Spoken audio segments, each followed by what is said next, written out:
All right, sir, if I can't get you on camera, you're not I'm here. doing so right now. I am exempt from these rules and regulations. I motion and move this court to dismiss this case. I am sui juris in proper persona and propria persona. And Mr. Dubois, is your address? All right, folks, today we've got a textbook sovereign citizen showdown in Judge Webster's courtroom. And let me tell you, the judge absolutely shuts him down. And this guy's in for the usual. No license, no insurance, no registration. You already know it's about to be a mess. But trust me, you have to see this to believe it. His arguments are off the rails, and it's wild to watch. Do these people really think they can win in court? Drop your thoughts in the comments. Do you think he's actually mentally unstable or just another sovereign citizen in denial? Let's dive in. State of Kansas versus Anthony Edward Dubus. Jared Regier for the state. Is Mr. Dubus present? Anthony Dubus? I am Anthony Edward Dubus. Dubus is the English pronunciation. Dubus is the original French. And I am appearing specially in propria persona, not pro se, as sui juris. Okay, first of all, I can't see you, so you're not here. Parents satisfied? Thank you, sir. Now, Absolutely. as far as I need to go, well, I need you back here in person. Okay, well, it's propria persona, not in person. I'm not the legal entity that you're claiming me to be. All right, sir, if I can't get you on camera, you're not here. I'm doing so right now. I'm just removing it as it's taped. It takes a while. Now, the second order of business, let's get your name straight. I know a family with the same exact spelling in America, and they do pronounce it Dubus, but you said you pronounce it Dubus, Dubus? as the original Dubus, as the original French. Yep. Very well, Dubus. Thank you.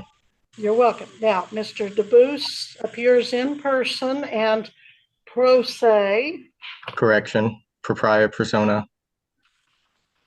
Well, in this court, it's in person. And correction, in all courts, it may be either pro se, either appear in person, or propria persona. Well, in my years of law school and nearly 40 years of practice, both as an attorney and a judge, it's been in person, and that's what I'm going with, sir. I believe that is just fine. So in any event, we will proceed with your charges. In count one, sir, you're charged with operating a motor vehicle on a highway of this state without having a valid driver's license pursuant to KSA 8-235A. In count two, it is alleged that on or about the 17th day of August, 2023, in Butler County, Kansas, you did then and there unlawfully operate or attempt to operate a motor vehicle, to wit, a 2003 Honda Accord, upon a highway of the state, to wit, 1700 block of East Foxtail Street, Andover, Butler County, Kansas, while the vehicle was not registered in violation of KSA 8-142. In count three, it is alleged that on or about the 17th day of August, 2023, in Butler County, Kansas, Anthony Edward Dubus, Thank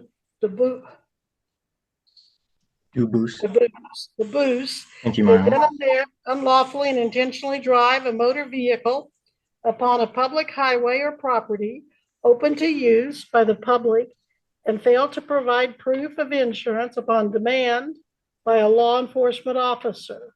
Now, sir, if you had insurance when you were stopped, but just didn't have it with you or couldn't find it quickly, just provide proof to the county attorney and they'll most likely dismiss that charge. But if you really didn't have insurance, you're looking at a Class B non-person misdemeanor. The law does require a minimum fine if you're convicted of $300 up to $1,000. And it does have a possible jail sentence up to 6 months. Those are the charges against you. This is honestly hilarious. Just looking at the charges, no license, no insurance, no registration, You already know this guy is a textbook sovereign citizen. It's like they wake up and decide to make their lives harder for no reason. I don't get it. Following basic laws isn't some big government conspiracy, it's just common sense. You can't drive without a license, and you can't own a car without registering it. Even the Supreme Court has confirmed that states can enforce these laws to keep the roads safe. But nope, these guys think they've cracked some secret legal cheat code while the rest of us are just blindly obeying. Honestly, I think part of the problem is the school system. From elementary through high school, they drill us on things we'll never use. But do they ever teach basic laws? I don't remember a single class explaining our rights or the laws we actually need to follow as adults. Maybe I'm wrong, but I really don't think I am. Let me know if you disagree. Anyway, let's get back to it. You do have the right to an attorney. You can hire any attorney of your choice, but if you cannot afford an attorney, you can apply and see if you qualify for a court-appointed attorney. You don't have to have an attorney, though. You can waive your right to an attorney and represent yourself. So that's an order of business we need to take care of today, is whether you want an attorney or not. And then another is to make sure that you understand what the charges are and the possible penalties. Do you have any questions for me about that? Yeah, I don't understand the nature and cause of the charges. I have not had my accuser face me to bring the charges against me, as is a violation of due process. And I want to correct, for the record of the court, the named defendant is different than the named person, being myself. Hold on, let me make sure I get that in view of the camera. The named person here is different than the one named in the charges and the counts, being a difference of representation of who exactly it is the charges are against. And it is, to my belief and knowledge, that per KAR 8243 subsection A, exemption from the motor carrier safety regulations, A, the occasional transportation of personal property by private motor carriers that is not for compensation and is not in the furtherance of a commercial enterprise. I am exempt from these rules and regulations, and if I need to get a USDOT number to show that I was not operating a commercial motor vehicle or as a common carrier for business or for profit or in the furtherance of a commercial enterprise, I will be more than happy to produce that USDOT number to show that I am in fact a private motor carrier, not operating in commerce, not driving, as I'm merely transporting and traveling. Mr. Dubois, you are not charged under the Uniform Commercial Carriers Code as adopted by the state of Kansas. You are charged just as a motorist operating a motor vehicle. Again, not a commercial vehicle. These are not laws that are subject to the commercial code or to the administrative regulation that you referred. Although you mentioned the word operating, operating is a term used for the furtherance of a commercial enterprise, or driving, operating, the physical use or furtherance of for-profit business or for compensation. It may under the commercial code, but not under the code otherwise. It is under Kansas, correct? It is not under Chapter 8 of the Kansas statutes or Chapter 40, which you're filed under. But we can address that at a later date at a trial or a motions hearing if necessary. But I do not see the statutory language that you're addressing being applicable to these statutes, at least preliminarily at this hearing. It is within, sorry.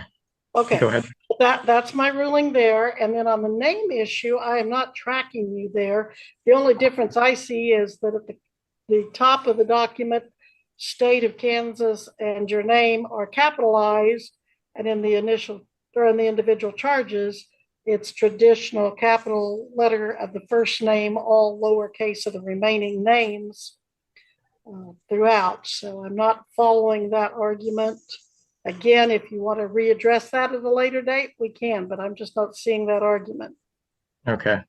Now Well, I motion and move this. It's honestly hilarious watching this sovereign citizen whip out his little cheat sheet like he's got some foolproof plan. I'm genuinely baffled. What's the end goal here? They buy a car, decide they don't need a license, and then waltz into court claiming the court has no jurisdiction, while literally standing in the courtroom. Make it make sense. Then, they start rattling off these made-up laws, acting like they've cracked some secret legal code. At this point, it has to be some kind of mental block. No matter how deep you are in the conspiracy rabbit hole, you'd think logic would kick in at some point. But nope, there's no winning here. It'd be easier to just sell the car, call an Uber, or take public transportation. Way less stress than standing in court embarrassing yourself with fake legal arguments. If anyone in the comments can explain the logic behind this, please do, because I'm losing brain cells by the second watching this.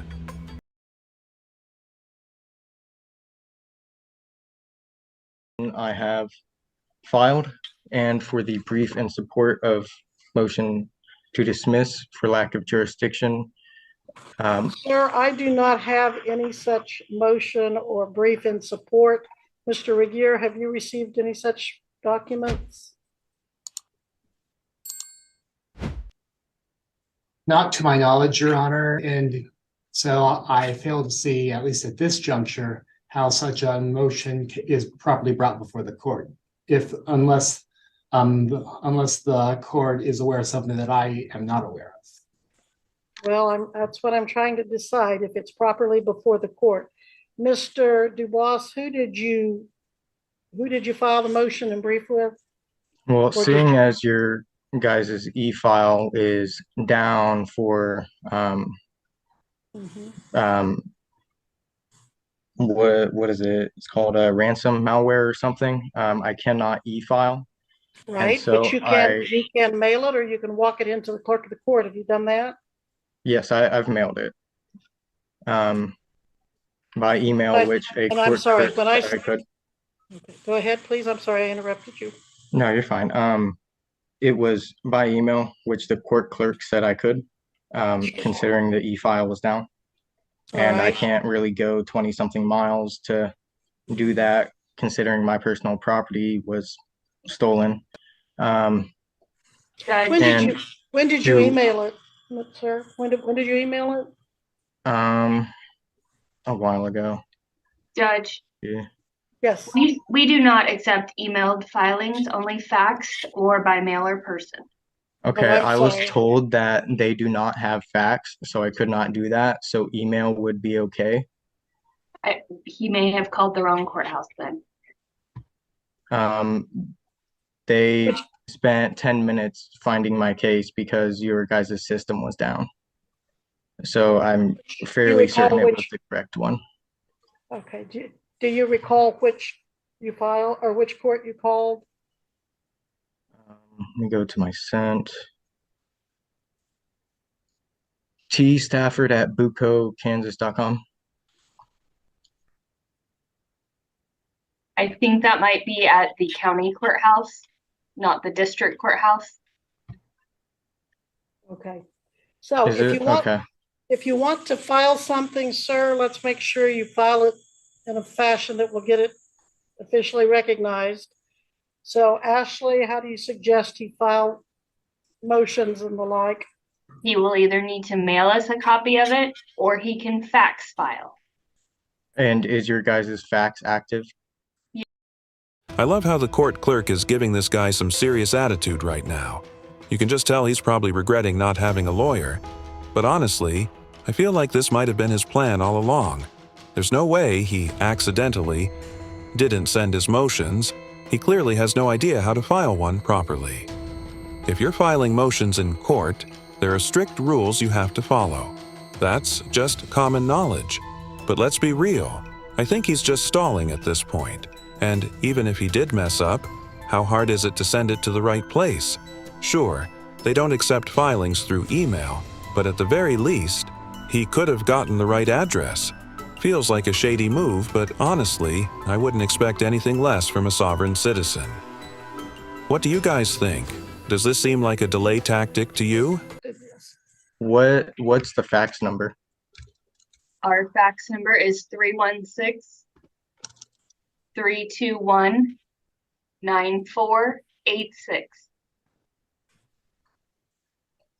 Okay, and my honor, I have one last question. For the nature and cause of these charges, is it a criminal or is it a civil matter?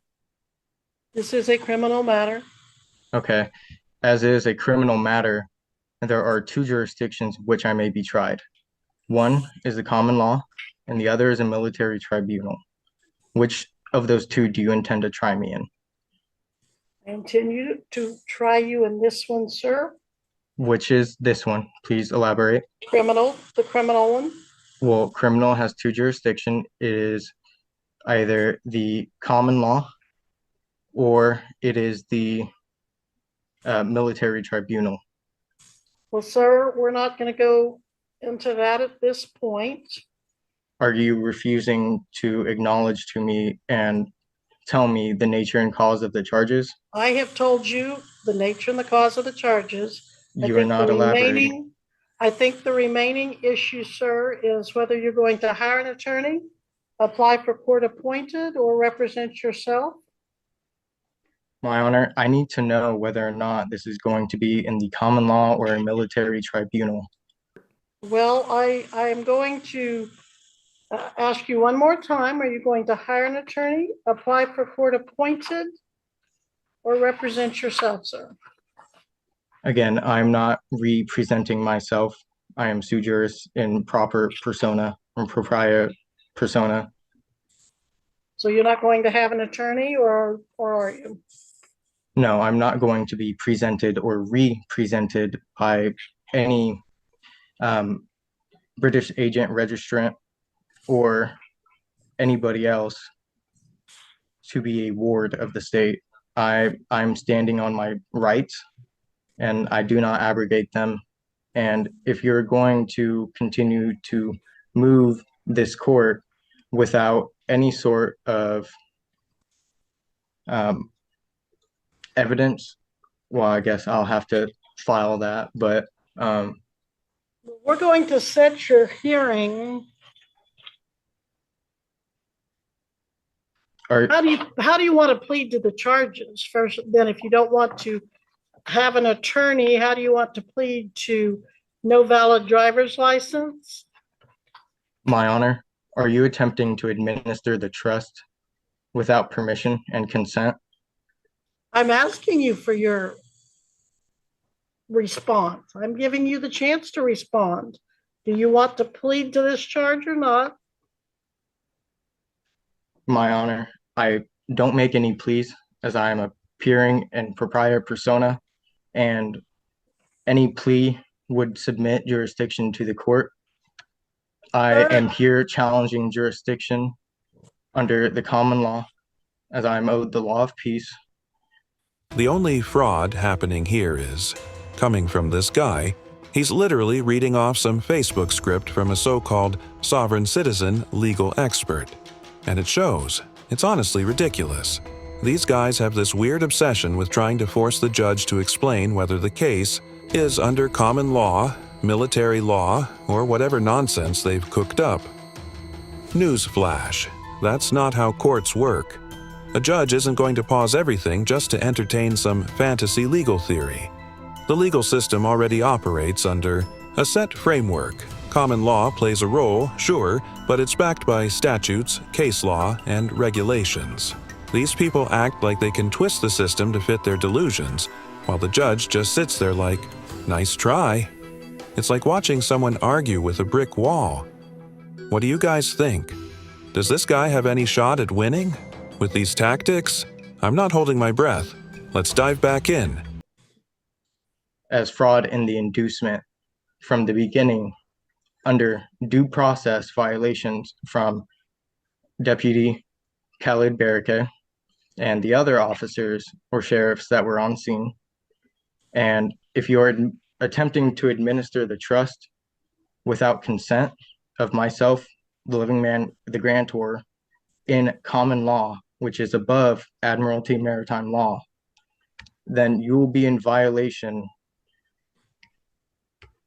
of Article 3, Section 2, the trial of all crimes, except in case of impeachment, shall be jury, and such trial shall be held in a state where said crime shall have been committed, but when they are not committed with any state, the trial shall be at such place or places as the Congress may by law have directed. And as there is a difference between the Republic State Kansas before the state of Kansas was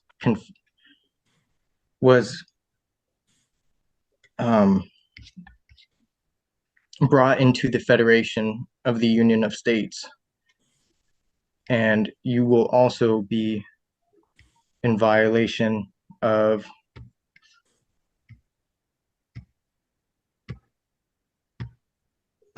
I'm getting it real quick.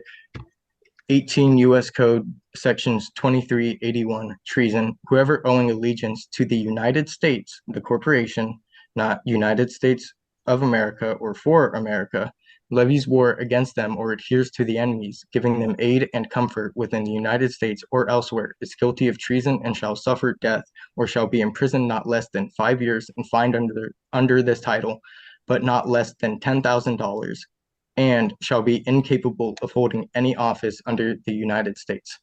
Now, I, Anthony Edward Dubus, the proper case trade name, not the all caps legal entity of which you're attempting to administer the trust of, am an American state national, a Kansas state national per 8 USC 1101, subsection 21, and is recognized by the Kansas Human Rights Commission as I have dealings with them going over my nationality in regards to a corporation in which I have a complaint filed against, has already been refused mediation by the company and is being investigated by Barbara Carper, the special investigator of Kansas Human Rights Commission, over my case specifically.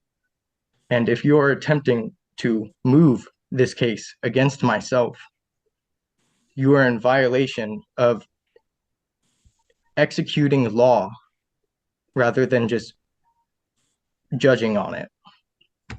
Which, if I need to pull up that statute Sir, or case as well. Sir, do you still have the same phone number you had posted on your bond that you have with AAA Butler County Bail Bonds? Is that still your current phone number? My honor, Mrs. 316-252? My honor, Webster, it is, you may call me either Anthony Dubus or Anthony Edward Dubus. I do not accept the term sir. Very Although, well. yes, my phone number is still the same at 316-252-9724. All right. And is your address, okay. Address's iPhone needs to be locked. Mr. Dubois, is your address still homeless, or do you have? The judge really hit him with the "you're homeless" card. Man, that's gotta sting. But what's really killing me about this whole case is how this guy keeps calling the judge my honor instead of your honor. Like, come on, that's courtroom etiquette 101. It's such a small detail, but it's a huge red flag. The whole point of saying your honor is to show respect for the judge's position. But this guy acts like he and the judge are old buddies. That's not how this works, man. He's just digging himself deeper, and at this rate, I don't see him climbing out anytime soon. Honestly, he should be more focused on finding housing than trying to argue legal nonsense in court. What do you guys think? Does this guy have any hope left?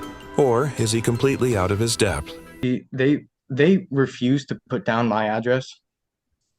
I am within Wichita, Kansas, rural free delivery within the 4 corner rule 67202, aka the brackets around 67202, and they refused to put down my rural free delivery address and put me as homeless instead because they could not accept it.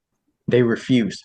Also, Deputy Khalid Barake, when I was taken to Butler County Detention Center, refused that there were any magistrates at all within any of the courts, which per due process of common law, I was to be taken before a magistrate or a tribunal, both judicial, either Article 3 or 4, in front of a magistrate judge to be decided whether or not I was even within the jurisdiction to be tried for these charges or commercial crimes.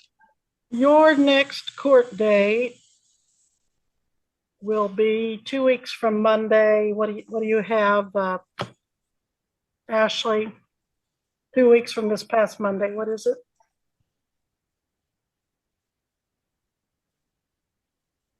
I believe that is going to be Monday, the 18th.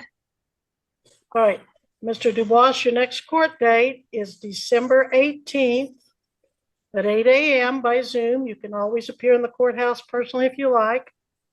I am appointing Attorney Darren Patterson. Now, if you don't want to use him, I do not accept any appointment of any attorney. But I show that you don't have a specific residence. Do you have a job, employment? I did, and then these actions against myself from the state of Kansas caused me not to have it anymore. In this court's opinion, mixed federal law and state law and other sources of law that don't My all honor. go together. May And I just elaborate? want him to be available to you.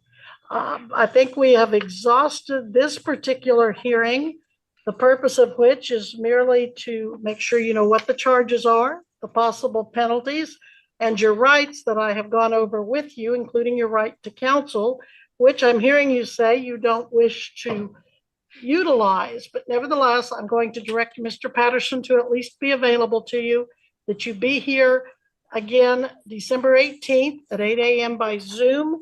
And I'm going to continue your bond until that date and time. So anything else, Mr. Anthony Edward Dubois, please take that up. Thank you. Please take that up at the next hearing after you've had a time to talk to Mr. Patterson. Okay, my last final thing I want to say is I'm already filing Kansas Commission on Judicial Conduct complaint against a judge. And that would be the prior judge, Mr. Mr. Lee, I believe. And I will be adding you to the complaint as well, as you are violating my due process right and my Sixth. Yep, just like the classic sovereign citizen script. End the hearing with a threat to the judge. We've all seen it before, right? These people really think that's going to make the judge back down or give them special treatment. News flash, it never works. This guy is out here, unemployed, homeless, and arguing over a measly driver's license. Like, bro, just get the license and move. On with your life, it's not that hard. But here he is, making everything way more complicated than it needs to be. Honestly, this whole thing screams of that victim complex we see more and more these days. He's blaming everyone, especially the state of Kansas, for the fact that he's homeless and unemployed. Take some accountability, man. You can't just sit there expecting the world to bend to your will because things aren't going your way.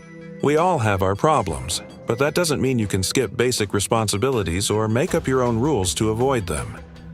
He's playing the victim card so hard, and it's just not working. It's like he's looking for any excuse to avoid facing reality. Anyway, that's all I've got for today. Let me know what you think. Do you think this guy's mentally insane? Or is he just following the typical sovereign citizen script like everyone else? Hope you enjoyed the video. Make sure to like and subscribe for more daily content. I really appreciate you guys. Take care.